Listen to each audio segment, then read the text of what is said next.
Welcome to Mac and Bleu, the cutting-edge podcast for the nation's builders, merging the realms of construction with exciting advancements in technology. Join us on a thrilling journey where we delve into the dynamic world of blockchain, AI, the metaverse, virtual and augmented reality, and their transformative impact on the industry. Our engaging discussions span a wide spectrum, covering not only construction, economic development, supply chain, and market segments, but also exploring the vibrant tapestry of diversity within the construction landscape. We shed light on the intersection of local politics and its profound influence on the construction sector, while championing the remarkable contributions of women and minorities in construction. For all things Mac and Bleu, head to www.macandbleu.com, and don't forget to subscribe on YouTube. I'm your host, JJ Levinsky. Now let's get into it. Hi everyone, welcome to another episode of Mac and Bleu. I'm your host, JJ Levinsky, president and co-founder of Bleu Wave. It's pretty cool today. I've got an industry colleague, but we're not going to spend all the time talking about our industry, but it's Matt Waltz, who's, I believe, the CEO and founder of Waltz Construction. And what's cool about that is we have been, I would consider, kind of friendly competitors for quite a while. I luckily broke into the market, 7-8 years ago, and Matt was, their company had an awesome reputation of being in the charter school space, building schools, and that's how we broke in. And kind of another small world story is I know we've competed against each other, but not as the layperson would probably anticipate. Your market share was always different than ours. We were much smaller than you and all those kind of things.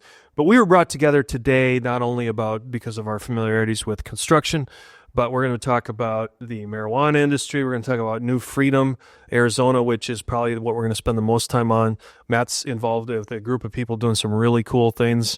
When I first heard about this, or when I think your publicist reached out to me, I was like, hell yeah, let's do this show, because it's near and dear to what I believe in, what we try to do with the Mac and Bleu show as far as paying it forward with our community, talking about things that the likes of you and your colleagues are doing. But with all that, welcome to the Dungeon of Doom, Matt. Well, thank you for having me. It's great to be with you. So the audience always likes to want to connect before we get into all the nitty-gritty stuff. So, I mean, I don't want your full resume, but if you can let everyone just kind of know, like, hey, I'm an Arizona native, went to ASU, blah, blah, blah, the construction thing. Can you just give maybe a 5-10 minutes introduction to yourself so we can get a little bit of insight into your head? Sure. From right here in Arizona, grew up in Tempe, went to McClintock High School, then went on to Arizona State University, which was funny for me going to ASU, because when I was in junior high, I would ditch school and ride my skateboard down to ASU, get the, back then we called them bums. The bums at the railroad tracks would buy me my friend's beer, and we'd go skateboard at ASU. So attending ASU all those years later was an interesting situation. Okay, so ASU. When you went, did you live at home or did you live on campus? Neither. Well, kind of. You my old bums? Sometimes the bums. One of my sisters took pity on me and let me live with her. Oh. I lived with her for a little bit of the time, and I lived on my own for the rest of the time off campus. Wow. So did you actually go to ASU for construction management? Yes. Oh, okay. So are you part of we've had a lot of guests on the program. You're just another one. That sounds bad. You're another one of the CEOs in town that has a construction company that was part of that. Let's call it the ASU fraternity in the 90s, yes, type thing. Yeah, I graduated in 97. Yep. So you're part of the hood, so yes, to speak. Talked a little bit. So with that, again, before we go into these other things, talk about how you started in the construction space, and then transformed into owning your own company. Sure. I started working in the construction industry when I was 13. Oh, wow. A neighbor of mine was a general contractor. So in the summertime, I would go to work for him. Back in the old days at GC, did a lot of their own work. So I was working demolition. And I'll tell you what, man, there's a few ways more difficult turning into a man than working demolition in the summer in Arizona. It was a hard, grueling work. But for some reason, I just kept coming back to it. And so that was kind of my beginning. As I progressed, one of the things I did to work my way through college was I worked all in Austin fishing. Oh, really? The interesting 2 weeks of the salmon season where you work 20 hours a day. And there's, herring and halibut. But when those seasons are closed, you got to do something else. So I ended up on the carpentry crew. It was kind of a self-contained fishery, only get there by boat or plane. So all the building had to be done by the crews, that lived there, worked there. So I have my 3 summers I worked there, and my last summer there working as a carpenter, my boss just said, you're pretty good at this. If you went and got an engineering degree or something like that, you might be able to make something of yourself. So would you typically go up there like when in May and then come back in say August or September? Yep. Okay. Because I don't know what the school cycle was back then. It's in those days. Roughly that was it. Yeah. I mean, I could have. Some guys went up earlier and stayed later. Oh, but just because of school, I was constrained to, middle to the end of May, and then back at the end of July, beginning of August. That had to be a pretty cool experience. It was, looking back on it, very cool. When you're in the midst of working 20 hours a day, You hated it. it's one of the most difficult things I've ever done, and really it was a driver for me to know, if I don't want to do this for the rest of my life, I better find something to do.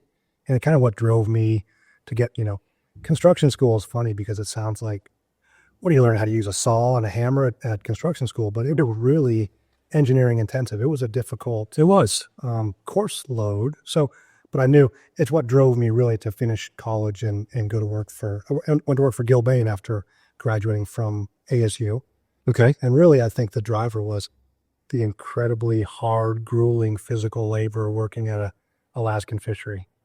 One night, I remember, I was working on the dock and worked all night long, and it was on the summer solstice. Mm-hmm. So literally, I watched the sun go down. Not really. Barely. Down. Yeah, I watched it move about 15 degrees and come right back up.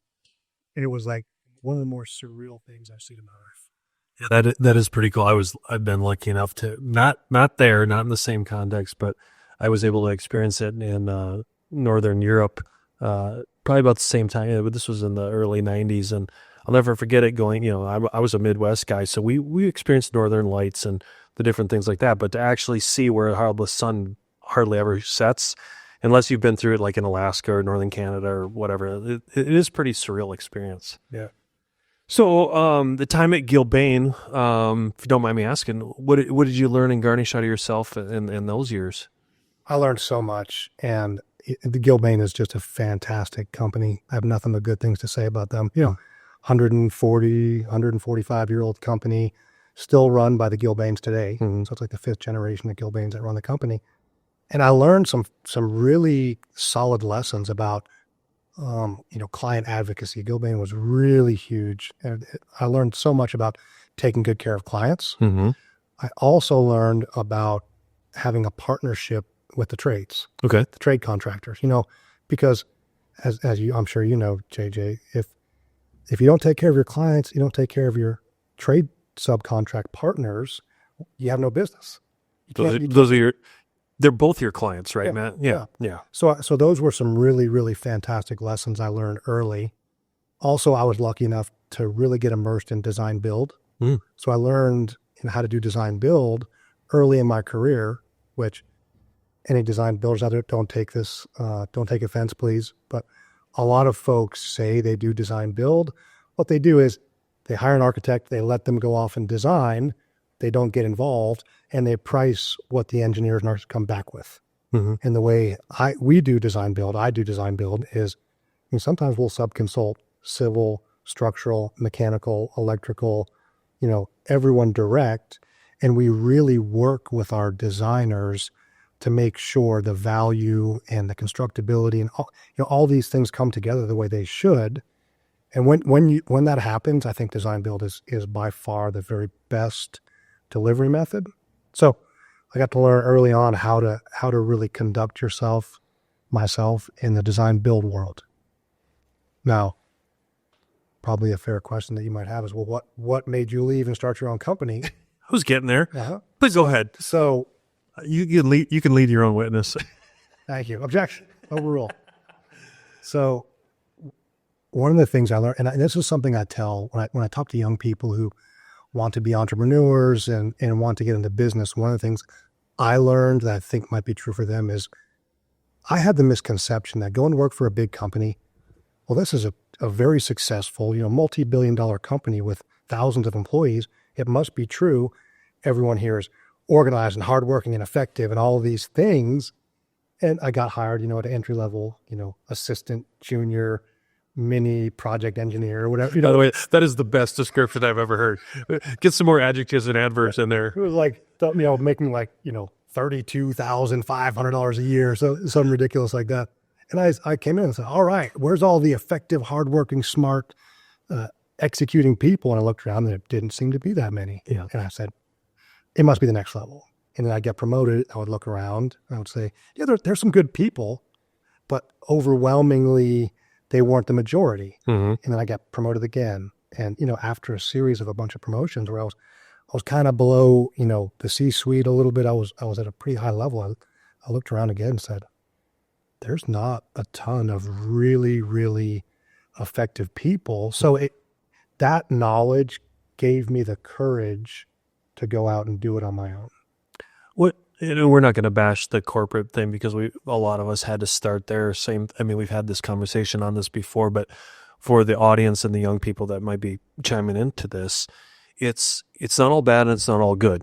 It's usually, like you said, it's kind of like all those cliches out there. You get out of what you put into it. Right.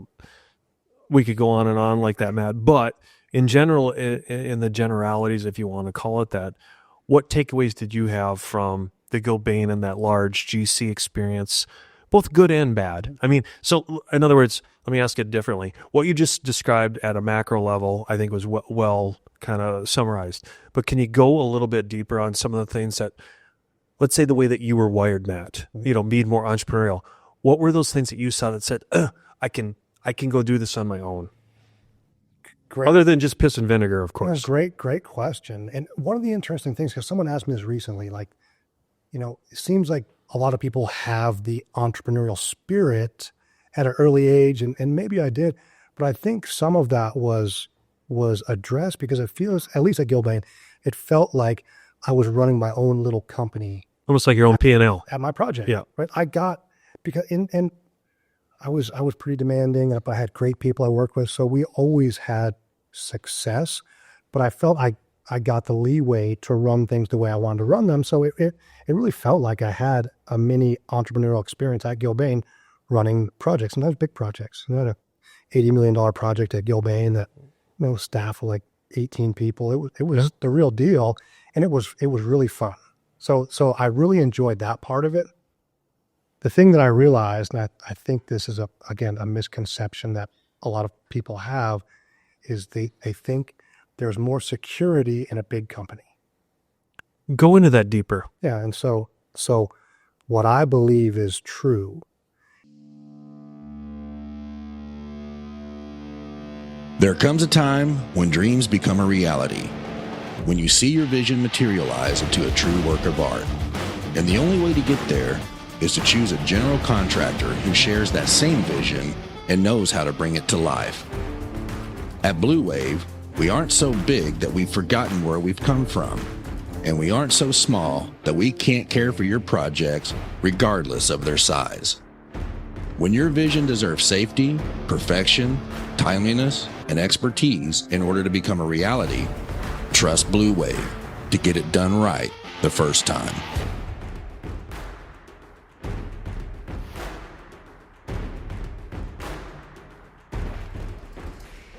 Control.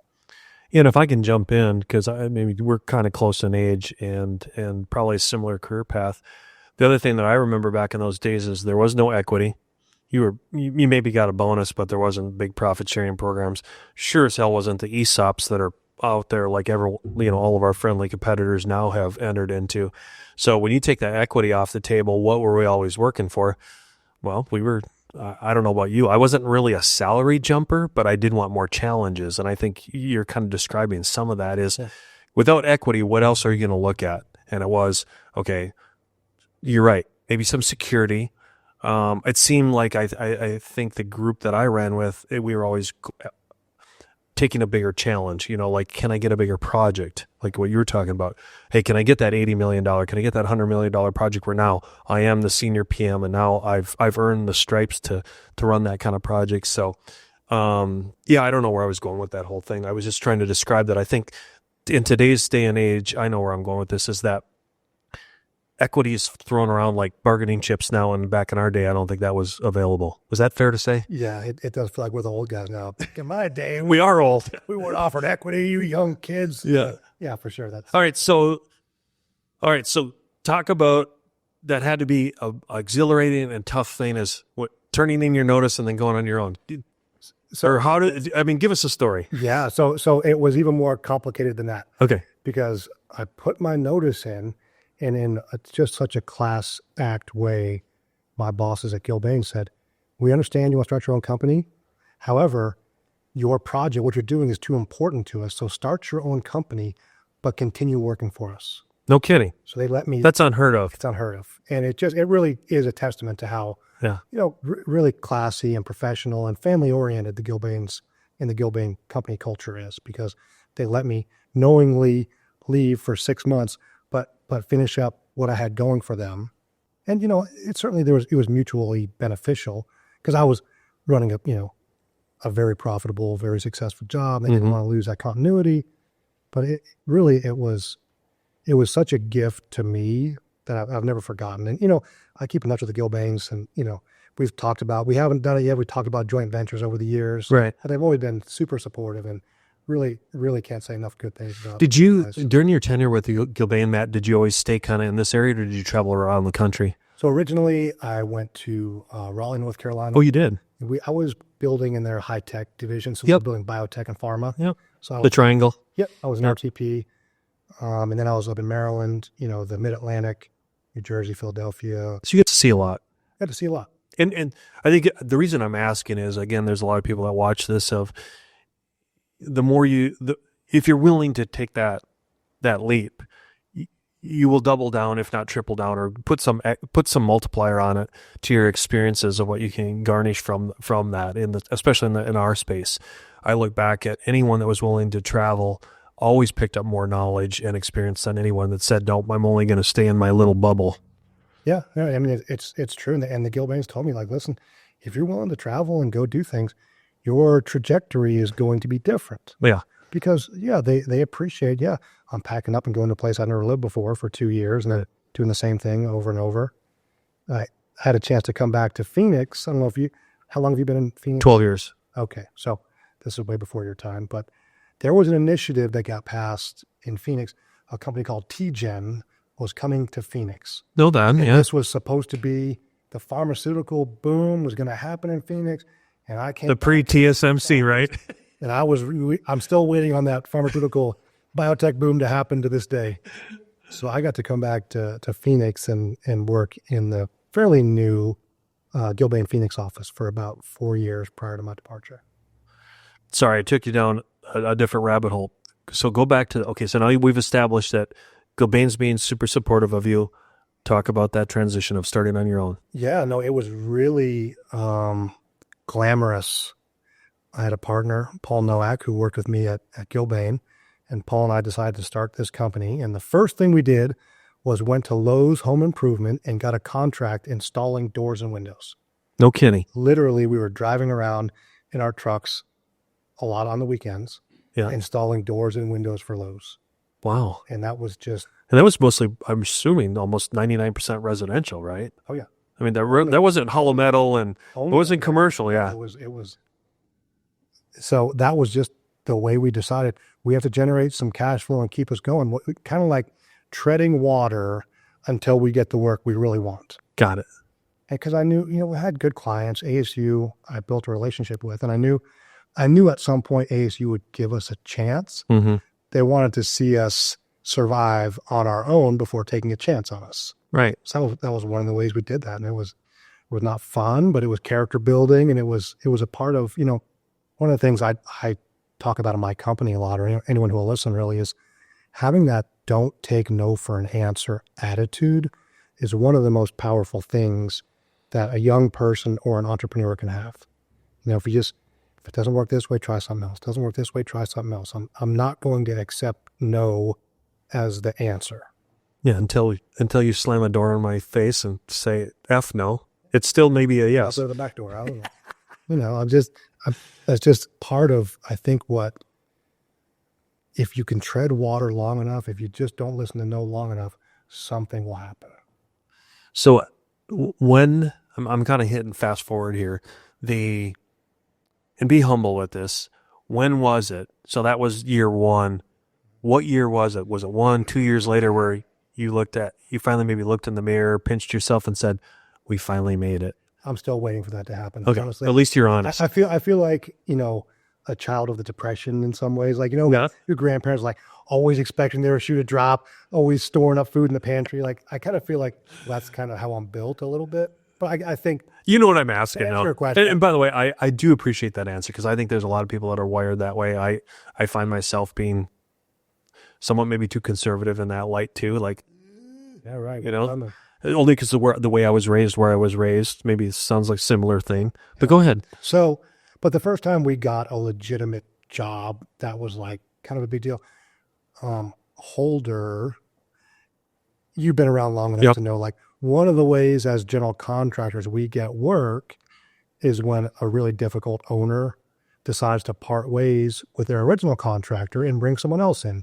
And as we all know, looking back on it, it's maybe the worst way to get work ever. Trying to pick up the pieces for someone else, maybe the hardest, most terrible way to get work. Right. But that's what happened at the Scottsdale Princess. Oh. They were building Bourbon Steak and doing the bar project, and it was in time for this. They were getting prepared for the Super Bowl, and there was a big Maxim party going on. Oh, so Holder and the Princess parted ways. A buddy of mine who I worked at Gilbane with was the program manager for RLB. He called me when they parted ways with the Holder and said, "Can you guys come out here today, right now, and look at this thing with me?" And literally it was a matter of like a week, and we had a GMP contract, and wow, we were kind of off to the races with two big jobs. And that was kind of the first time I was like, wow, maybe this really is gonna turn into something. So then I want to kind of I don't want to give up on the Waltz construction. What I want to do is but I want to be conscientious of our time and get to the new freedom stuff. But what happened? I think just for the audience sake, Matt, if you can give the Reader's Digest version of kind of what happened for the next few years of Waltz and kind of where do you sit now currently? Because I don't want to give up on the Waltz development as well. I think the audience would love to say, all right, Matt, thank you for those introductory years, but give me the Reader's Digest version of what's happened over the last, whatever it is, 10, 15 years for you. So that was kind of a springboard. Then, Dave Mattson, and he was working for his dad at the time at DR Mattson. Mm-hmm. They were the owner's rep for a new type of school coming in, which was a charter school. Right. And so we got invited to an RFP for a charter school. And this is... What year do you think that was? It has to be 17, 18 years ago. Sounds about probably right. Yeah. And so much to our surprise, because there was other 4 guys that got interviewed, we won the interview and were awarded a big charter school project. You're like, hell yeah. And then it was such a young market sector that within a couple of years we were getting known as a charter school expert. I'm like, how did this happen? We've done 3 or 4 charter school now, and now in Texas and Colorado we're being invited to speak at conferences as a charter school expert. So that was sometimes in your own life you see things the way they play out. You're like, I didn't expect this, and I don't feel like a charter school expert, but I'm being referred to one all the time. And I guess at some point you kind of get used to being uncomfortable in your own skin and go, yeah, I guess okay, sure, we're charter school experts. Yeah. And so that was, to kind of answer your question a little bit about Waltz development. One of the things that we found in the charter school world was that there were great educators who knew everything about curriculum and education and, how to get quality students through a quality education. They didn't know anything about design and construction or development or even running their own business. So really, through the process of helping some of our charter school clients get prepared for a tax-exempt bond offering or for funding or financing, we learned how to write pro formas. We learned how to interface with banks and equity in the tax-exempt bond world. So we got an unintentional education in the financial side of construction, which, as we know, developers and finance guys try to make it sound really complicated to keep dummies like us out of it.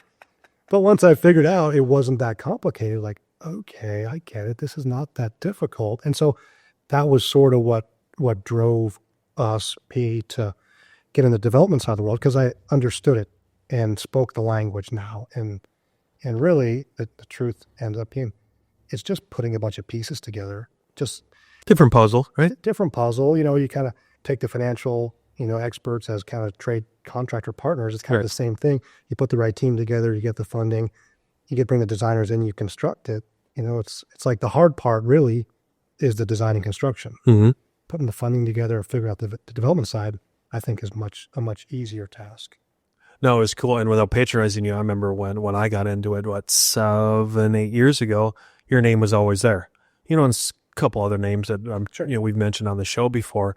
And it wasn't dissimilar. We got in the same fashion. We were brought along, and then kind of in a pull leadership thing, and then we found ourselves kind of doing the same thing, is maybe in a different niche than you, is advising the charter school recipients, if you will, of educating them on things they didn't know. Not talking down to them, or through them, but pulling them along for their own weaknesses. So I commend you for doing that, because I think right now, if you look at, albeit the economy has changed over the last few years, when we were really, I think you could attest to this too, when we were flying high on building charter schools, when the pricing matched their pro formas and the availability of money, and commensurate with interest rates that were sustainable. Construction costs. Yeah, blah, blah, blah. Stuff. No, it was a fun ride there for a while. Sorry to interrupt you. No, but you didn't interrupt at all. I appreciate your perspective. So then, how has that translated to Waltz development in today's day and age, outside of the charter school space? No, it's let me see. So the first development that we did as Waltz Development was New Freedom. Oh, yeah. So I kind of got, and just for a little more interest, I am, the managing member, the largest partner in New Freedom. So okay. I was the owner and the developer and the contractor, all at once. So with that, let's jump in. New Freedom. What is it? How is it started? What's the purpose? Give us that incubator story. Sure. I'll try to, and jump in anytime, please. I'll interrupt you. Don't worry. If I'm falling asleep, I'm going to speed it up. So New Freedom was brought to me as an idea from three of my partners now. Okay. One of my partners was serving a sentence in prison, and he got kind of tired, as he says, of seeing these young guys come back over and over and over. So he became aware that there was some federal funding for a curriculum to help people stay out of prison. So as a prisoner, he applied for this funding. Let me get that straight. He also was in trouble with the law? Yes. Your partner, okay. He was serving. So serving he actually has gone through this. Okay, Yep. Sorry, keep going. No problem. So he applied for some funding and got it as an inmate, used that funding to buy some curriculum, and started teaching a class in prison, basically how to not come back to prison. Novel concept, huh? Novel concept. And then a couple of guys in the addiction recovery world outside of prison heard about this, and they started writing letters to the guys who were participating. Now, was this local in Arizona, Matt? In Arizona. Okay. So we're just talking here in Phoenix, basically. Arizona. Okay. And so a few years into this, my partner who was serving a sentence in prison got released, in no small part to the work he was doing. I can imagine. So the three of these guys then got together, and they said, we should really do this. We should take this program we were doing and scale it up and help more people. And, and so I don't know if you've ever been around ex-convicts or ex-addicts, but they have a lot of time on their hands. They used to spend a lot of time and money on doing bad things, and they have all this time. So they put all this time and effort into building this incredible business plan, figuring out the funding. They took this business plan to 3 or 4 banks, and the bank said, this is a great idea. No fucking way am I giving an ex-convict and 2 ex-addicts any money. I mean, we all know who's more risk averse than a bank. So about the 4th banker. By the way, that was so well stated. Sorry, all banking friends out there, but it's true. They know it. They know it. I'm not saying anything. They wear that shield under their sport coat. Keep going. So about the 4th banker said no, but I know a guy you should talk to. So these 3 guys got introduced to me and Tim. Tim Young, Only the name. He runs a company called Wealth Point. Yep. So Tim Young and I sat down with these guys in my office, and they were explaining their idea to bring people out of prison, bring them to a facility, give them group therapy, individual therapy, job training, job placement, and really give them a chance to have success after, serving their punishment. And There comes a time when dreams become a reality, when you see your vision materialize into a true work of art. And the only way to get there is to choose a general contractor who shares that same vision and knows how to bring it to life.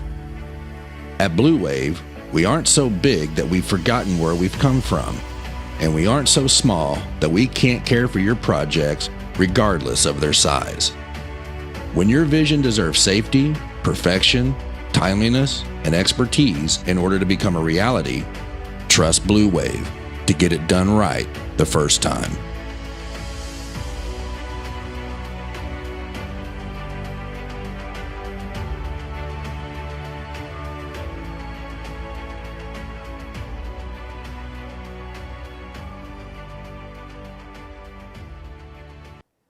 so we decided we were going to take a run at this. You ever heard this thing called the coronavirus? Once or twice. So that had happened in the lockdown. It happened in Arizona the day we went looking at facilities. You got to be kidding me. No, so we walked into what used to be the Sheraton Four Points at Peoria and I-17, Yep.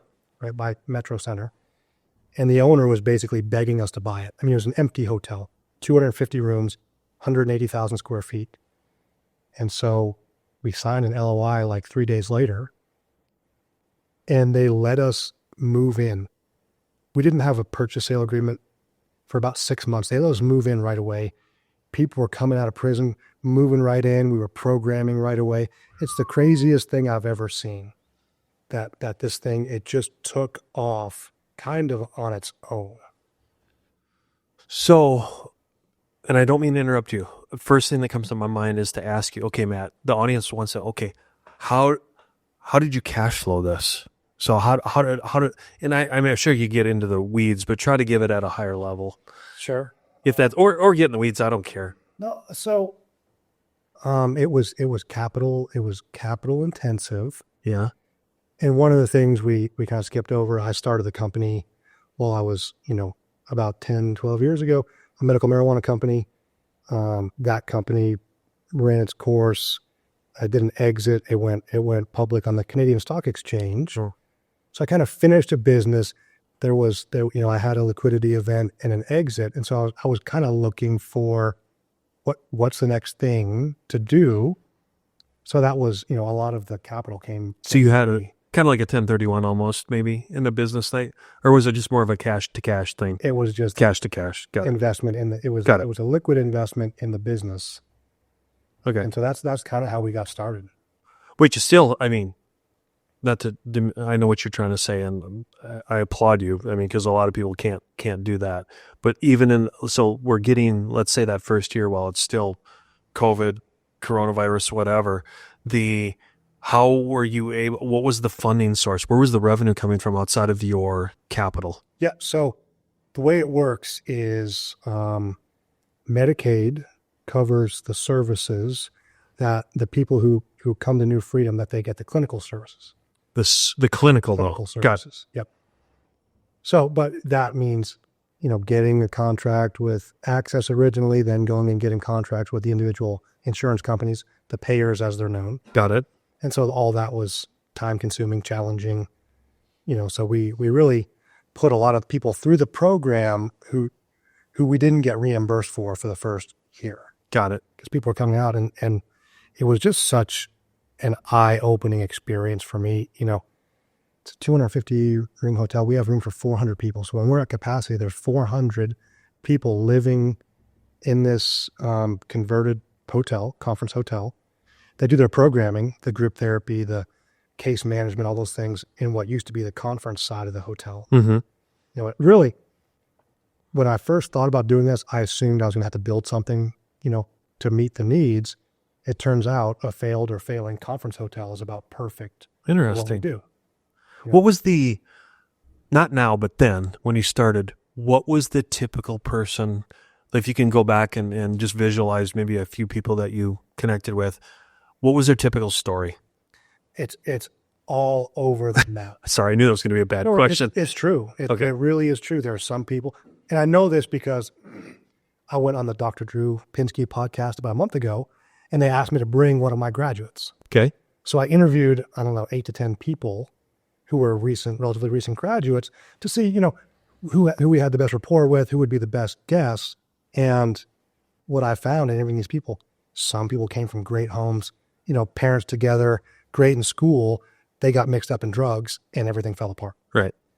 Some people came from a broken home, didn't know their parents, grew up in the foster world, were raised in the street by renegade bikers, and everything in between. And everything in between. And That's the key. everything in between, it really is. Yeah. So that's one of the eye-opening things that there's people who on paper should not end up in prison who do. Let me ask a different question then. Matt, when it's successful, what is the typical period that someone was in the program? Oh, so a typical program length of stay is 90 days. 90 days. Yeah. And in that 90 days, walk the audience through a 90-day cycle. So every day is almost the same. So one of the things that we're trying to do, let me back up a little bit. So I think the last time we did the math, the average incarcerated time for one of our members is 12 years. What? Yeah. So the people that are coming to us, and maybe not all. Well, it's almost institutionalized. Well, maybe it's on the installment plan, as we call it, where did 3 years, came out. Okay. Same thing again. I went got back it. for 5. But some people straight through. I mean, we have some people who have been the worst of the worst. So this isn't just, this is hardened criminals. So in some instances, yeah. yeah. And so one of the things we try to do is reprogram their day. Because in prison, and I've been to prison, we sometimes go in and do events and talk to people. And in prison, you're sitting around doing nothing most of the day. And so It's got to humble you. we can do such a better job inside prison.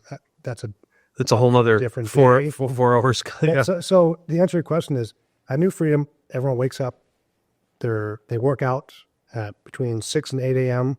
They have breakfast. They then do about 8 hours of clinical programming, and that's group therapy, individual therapy, case management, these things working on themselves.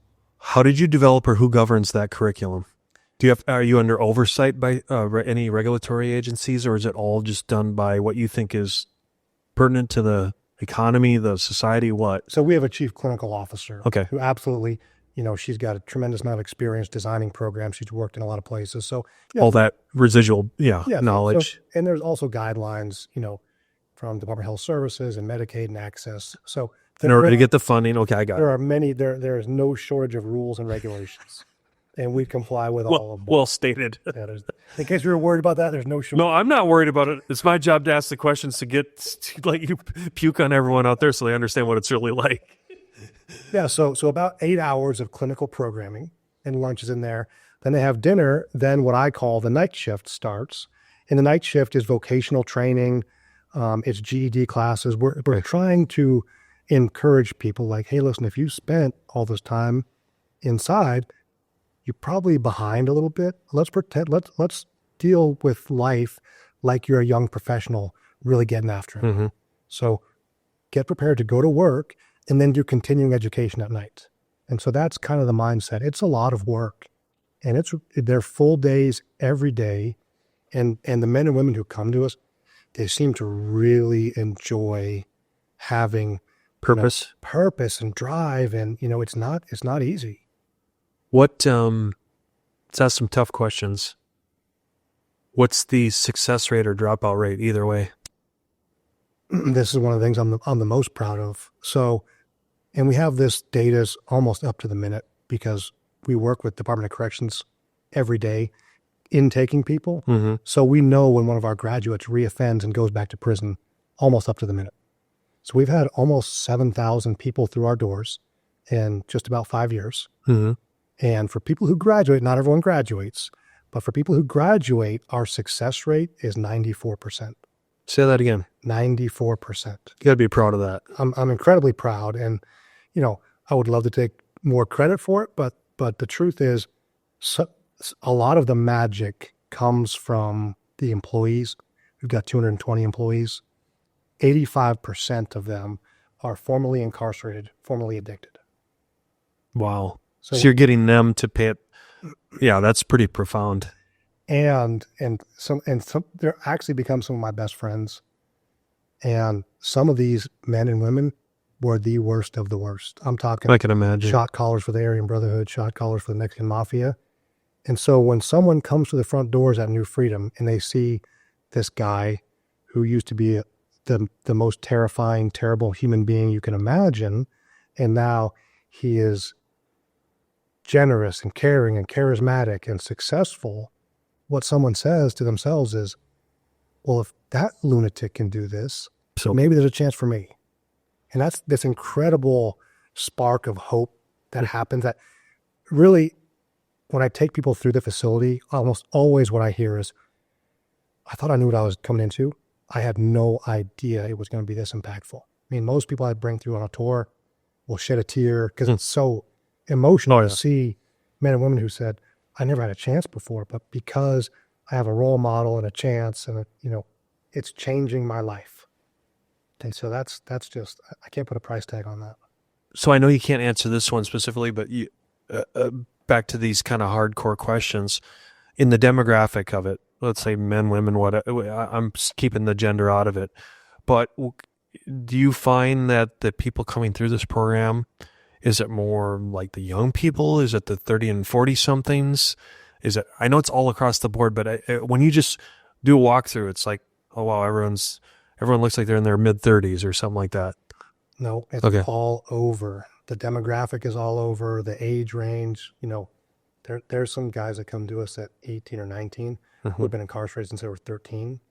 And they know nothing else. Yeah, but and those are some of the most fun people I get to interact with.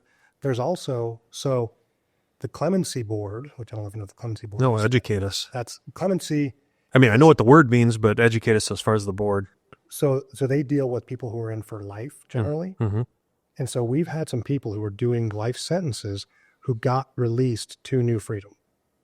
Really? Because, they're maybe in their late 60s, early 70s. They don't really belong there anymore. And so some guys have come to New Freedom because the Clemency Board releases them to us, and they won't generally leave. They'll just stay at New Freedom. So between 18 and 73 is the age range, and every possible background in terms of criminal history, with the exception of sexual offenders. There's still, this population just won't accept them, so we can't take them. Understood. But everyone else. What would the audience be humbled or shocked by as far as, I guess, what am I trying to go with this question? I'm trying to put myself in your shoes, like when you take people through, and you said they come out with a tear in their eye or they're humbled. I'm looking for more of the granular information of like, I'm just going to role play here, Matt, where let's say I walk through and go, wow, it wasn't the people, it was the mental health that got, what are some of those key things, and I'm just using mental health because it's an easy tagline to subscribe to, that the layperson wouldn't understand that you guys are helping with? Like, let's say there's three or four common denominators that let's not bash the Department of Corrections, so that they get wrong, that you get right. I wouldn't even say it's what Department of Corrections is getting wrong. So there's a couple different answers. The thing that affects people emotionally the most is when I'm walking them through, I'm showing them around, showing them vocation, showing them where the therapy happens. We have a huge conference kitchen. We serve 1,000 meals a day. That's a teaching kitchen. People get their food handler's card. They go to work in hotel hospitality. But out of the blue, someone who's attending the program will walk up to me and just say, I can't tell you how much New Freedom's changed my life. I've never had a chance before. And the guest will say, you just planted that person. Yeah. No, this is not No, it's fake. not fake. Yeah. And almost every time someone, at least one person, sometimes 4 or 5, will stop a tour because they want people to know this is the first time I've had a chance and this program is really working. And that's when people get overcome with emotion, because it's emotionally. You hear some 22-year-old kid say, I grew up on the streets, didn't have parents. I just assumed I was going to be in prison the rest of my life. And now I have an opportunity with a job set up and a place to live. And for the first time in my life, I have hope. Cool. All right. With let's say the success and the exposure that you've had, Matt, what's the call to action now nationally or regionally? Like, you're talking about how you're getting asked to be on podcasts like this and things of that nature to help spread the word. So is there a recapitalization going on? Are you getting asked to go to other states? Like, let the audience know how it's kind of, there's some questions here, but there's also some self-promotion on your part to call out through this podcast on advocacy. So, get on your soapbox a little bit. So there's a couple of answers for any of your listeners who are here in Arizona. Yes, sir. Just know that there is a very powerful, very successful program that's going on that's improving the quality of your life. When people leave self-destructive behavior in the life of crime behind, our city, our county, our state gets better.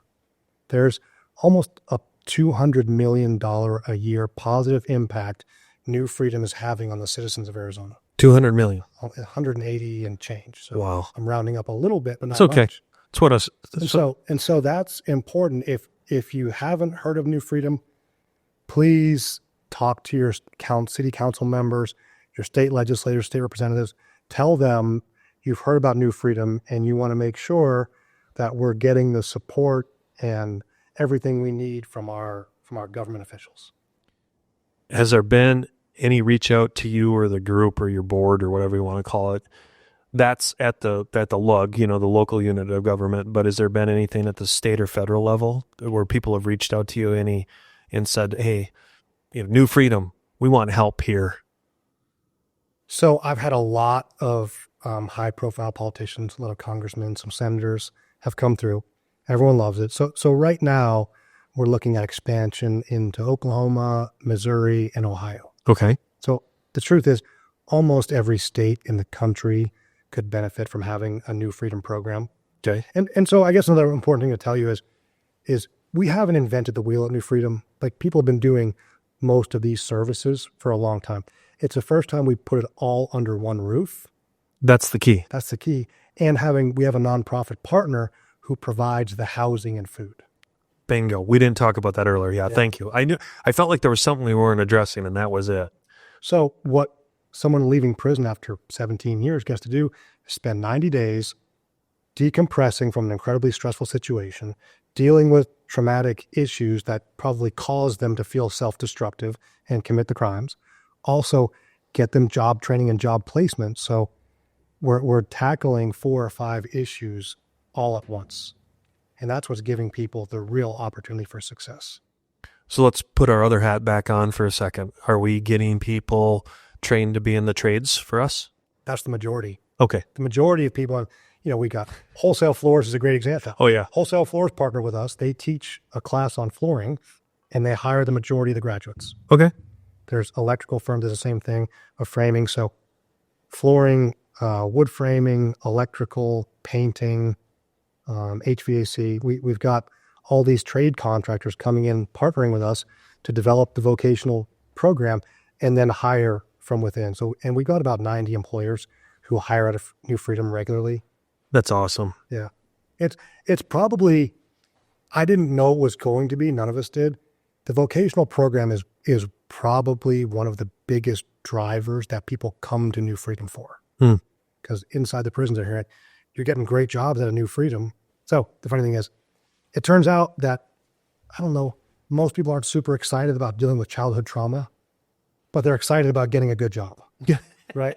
So it's amazing how you put this over here. Hey, look at the shiny object, because then you don't have to look here. And then if they, and when they do deal with, traumatic incidents or get coping skills, and those are hard things to go through, but when they're coming there for the job and they end up with those skills, it's, I hear smart people say this all the time. It's a force multiplier. Yeah. It's funny because I caught myself thinking about what you just described, and we always want to go, sometimes we want to go to the root cause analysis too soon. In this case, you're kind of reverse engineering it, is get them excited about something over here. So then we'll focus, we'll address this, but not right away. We got to get them comfortable first, or get them excited about something else first. Give them hope first before we go to address the trauma or whatever that might be. Yeah. Yeah. It's an interesting concept. Just looking at the clock, I was laughing. I told Matt that if we get bored and we come up on the hour and we haven't talked about enough, we might have to cut each other off. That will not be the case today. Never, and it is funny because I say that, and yet I've never had one go under an hour. What am I forgetting to ask you that you feel that you want to let the audience know about New Freedom? Oh, the other thing I was getting set to tell you. So another thing that people are generally as surprised as I was when I learned this is getting people driver's licenses and ID cards, and what a tremendous, how important it is and how challenging it is. I mean, if you can imagine, you know, you're one of these guys or girls and you're doing criminal shit and you're out and, you know, you get a DUI or you're in a vehicle as a part of your crime and you get all these tickets and then you go to prison. Well, all these tickets have associated fines, and every year you're in prison, the fines keep racking up. And so you get out of prison after 12 years and you've got $26,000 in fines to get your driver's license back. Well, it might as well be 27 million, right? And what are you going to do? Are you going to go to the DMV and go up to the counter and say, hello, I'm here can you help me reduce these fines? I mean, the person at the counter at the DMV says, like, get the fuck out of here. What are you talking about? So we got a whole team of people who work with DMV and the judges who have assigned the fines, and we find ways to either have our residents do community service, get on a payment plan, but figure this out. And this is such a huge thing that I had no idea even existed before. Mm-hmm. But when I explained the way I did, you go, that would be what would you do if you couldn't get a license and you were told, go get a job and report to this halfway house and start paying rent in 5 days when you get released from prison? It reminds me, I don't know if you remember the movie Blind Side.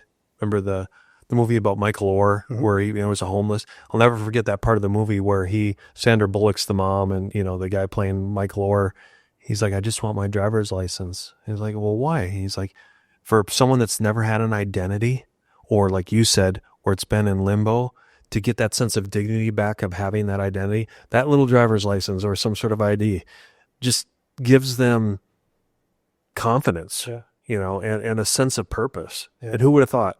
It's a wonderful story. I'm glad you mentioned that. Yeah, it's something that, and being oblivious to it, it just doesn't make sense. But now that I know it, like, man, that's a real problem.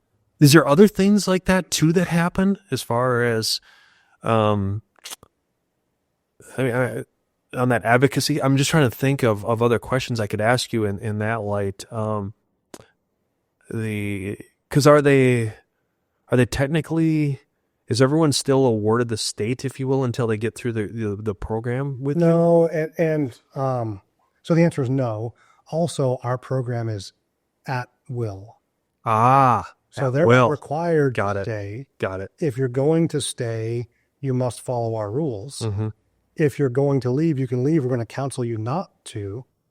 If you need a higher level of care or a lower level of care, we'll refer you out and try to help you get to the right place. You have that support structure there. Yeah, because also some of the people that come to us, that's their address for parole.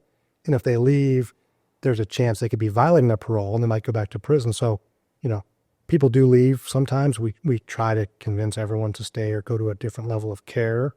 But yeah, so it does change the dynamic of, because people really, they want to be there. Mm-hmm. They don't have to be there. And so the other thing that happens is there's this sense of ownership and accountability where a lot of the men and women who stay with us, they police themselves. Interesting. So people that come in who aren't on board, who are either bullshit and they're trying to hustle, a lot of the people who are at New Freedom will encourage them to leave. Isn't that amazing? When you can police yourselves. Yeah. I mean, just think about us as in our industry, when you don't have to be a top-down leader, when you've built an organization that can lead within. Isn't that the nirvana of every business owner? So you've accomplished that. What about the back to the prisons, jails, whatever you want to call them, the places of incarceration? Would you say that they all do a good job of promoting you as well? We promote ourselves. So okay. One of the things we do, we have a group of mentors, we call them, mm-hmm. that do nothing but write letters to people who are incarcerated. Interesting. So between that and we put out a newsletter once a month, we're communicating with 7,000 people who are incarcerated in Arizona prisons. Now, some of them will never get out. Some of them are, 10 years in, 5 years in. So we typically like to communicate with people who are, between 2 years and 6 months from release. And as a part of our program, when someone says, I'm done with this life of crime, but I don't really know how to be done, we'll say, great, we can help you. We start by, we mail them some coursework, a curriculum. There's like 6 lessons. They do the work. They mail it back to us. Interesting. And the other criteria is you can't be in trouble for the last 6 months you're incarcerated. So if you do the coursework we send you and you stay out of trouble for the last 6 months, you can gain entrance to New Freedom. And we have an application process and, an acceptance committee. So we review applicants. Are they allowed to talk to people that have successfully gone through the program as a way to, that testimonial thing? Yes, no? Absolutely. And Okay. in fact, a lot of people that come to us because their buddy from prison wrote them a letter saying, you have to go to New Freedom. It's amazing. Get on My it. life. Yeah. Get your stuff. Okay. Yeah. I was hoping that would happen because I'm like, hey, there's, like you said, there's no better advocacy than the person that's gone through it over there to go back and go, come on, Bob. It's the best Yelp review ever. Dang. Way to go. All right, Matt, what else am I forgetting? I don't know. I think, I feel like I've been talking nonstop for That's the purpose of a podcast, brother. 55 minutes. I was hoping I was going to just take it easy and you were going to do all the work. No, well, my job is to, by the way, I put a shock collar on his ankle just to zap him every time I made the question. Hey, back to you. What do you do for fun? I mean, this is just part of your life. Right. So the thing I do the most consistently is I grew up wrestling. So I built myself kind of a wrestling room in my basement. Ooh. I've got about 20 or so guys who with some regularity come over and we do some boxing and wrestling and jiu-jitsu and that. Oh, so you're into the whole gamut of it. Yeah. Yeah, You've done better than rolling. I've been around for a long time. You don't have the cauliflower ear, though, so good job. This one's Back where I'm from the Midwest, I can pick out a wrestler from 4 miles away. It's like, oh, yeah, you did some mat time. Yeah, so that's the thing that I would say it's important and fulfilling in some way. When you have a group of guys, you get to have that brotherhood. And what says brotherhood more than trying to choke someone or break someone's arm for an hour, and then we finish off getting the sauna and the cold plunge. It's really a great way to start the day. What is I'd be remiss if I didn't say, as kind of brothers that are in the industry, is there anything else you want to share as far as the construction space of any, call to action or any words of wisdom out there? Yes. All right. Come on. I'll bite. So a couple of things, and you kind of alluded to it when we first sat down. Yes, we've been competitors over the years, but if you ever picked up the phone and called me and said, hey, I need some help with something, or if I felt that I would do the same with you. And I've got that relationship with a handful of contractors in town, big names everyone knows. And so I'm going to encourage everyone in the construction industry to not feel like we need to be mortal enemies because we're competitors. And I think we can improve the industry at large if we all remembered that a little more than forgot it.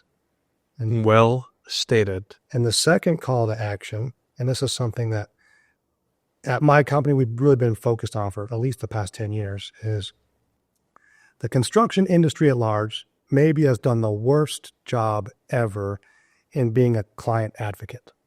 And here's some proof. Go ahead. A market sector now exists to protect owners from general contractors. They're called owners rep or program managers. The fact that there's an industry that exists to protect owners from general contractors should make us all ashamed. It does. And please, and none of my brothers and sisters in owners rep work, I'm not saying you guys don't do a great job, because you do. But why are you there in the first What I'm saying place? is you're there because our brethren We screwed have up. done such a bad job. And I still see it to this day. There's a lot of people in the construction industry who just kind of go, that's how it is. Sorry, Mr. Owner, take it or leave it. I'm going to try to get every cent I can out of you. I may not be honest all the time. I may not be trustworthy, but that's just how things are. And so for me, it's such an opportunity to change and to get more market share by being a true owner advocate, being honest, being trustworthy. It's crazy to me that the most money one can spend professionally or personally, is on a construction project. And there's not a close second. If you're building a facility for your company, you could spend 20, 40, 50, $80 million. Mm-hmm. And the fact that as a general contractor, I'm not your most trusted confidant, the person you're going to spend the most money in your life with is insane to me. We should be when someone's thinking about a project, we should be the first call. But we're never the first call because our brethren have done such a bad job in building trust and being honest and being dependable. So it's such a great opportunity for all of us in the construction industry to really take a look in the mirror and say, we can do better and we should do better. Look at that. I couldn't have summarized it better, and look how you hit it right on the head. I had a countdown. Wow, this guy's good. Matt, can't thank you enough for being on today. For those of you, either look up waltzconstruction.com, also New Freedom. I just thank you for being on today. And it's, again, I always love these things because we're connected by what we do for a living, but then it's the purpose of Mac and Bleu, why we started it, was to pay it forward and all these other things. And what you guys are doing at New Freedom, I'm just glad we were able to share it with the audience. Hopefully you get some more exposure out of this. So yeah, well, thanks so much for having me. I really enjoyed it. All right. You've been listening to the Mac and Bleu Show, brought to you by Blue Wave General Contracting. Be sure to subscribe to the Mac and Bleu podcast on your favorite podcast platform. Follow JJ Levinsky on LinkedIn and Instagram. Tune in every Monday